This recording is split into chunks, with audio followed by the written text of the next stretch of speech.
आजम खान, इरफान सोलंकी और अब गायत्री प्रजापति। दरअसल लिस्ट लंबी है, लेकिन कसूर सिर्फ इतना है कि इनका सीधा कनेक्शन सपा से है। हम ये नहीं कहते कि इन लोगों ने गलती नहीं की, लेकिन इनकी सबसे बड़ी गलती यही है कि ये सपा के साथ हैं।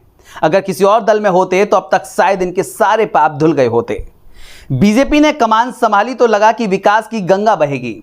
हालांकि दावा भी यही किया जाता है, लेकिन हकीकत यह है कि विकास से ज्यादा विरोधियों को निशाने पर लिया गया और विरोधी दल यानी कि सपा के नेताओं को चुन चुनकर कानूनी पचड़ों में फंसाया गया। हालात ये बने कि आजम खान अब मौन है, सोलंकी सलाखों में कैद हैं और सलाखों में ही कैद गायत्री प्रजापति बाहर आने के लिए तड़प रहे हैं।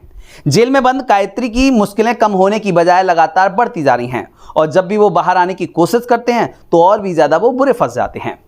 एक बार फिर उनके बाहर आने का जो सपना था वो चकनाचूर हो गया और कोर्ट ने उनको ऐसा घेरा कि प्रजापति अब पछता रहे हैं।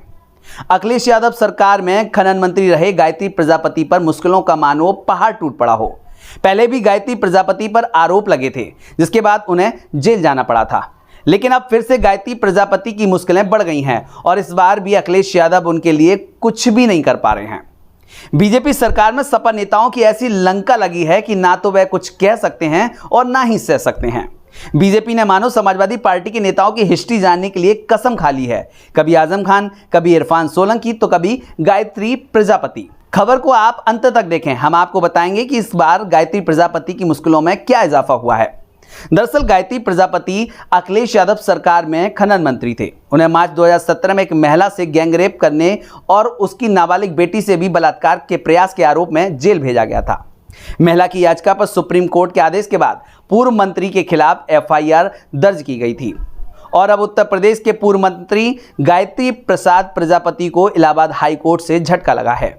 कोर्ट ने धन शोधन निवारण अधिनियम यानी कि पीएमएलए के तहत एक विशेष अदालत में उनके खिलाफ शुरू की गई कार्रवाई को रद्द करने से इनकार कर दिया। आरोप है कि प्रजापति ने संपत्तियों की खरीद पर अनुपातहीन यानी कि 2,98,00,000 रुपए खर्च किए।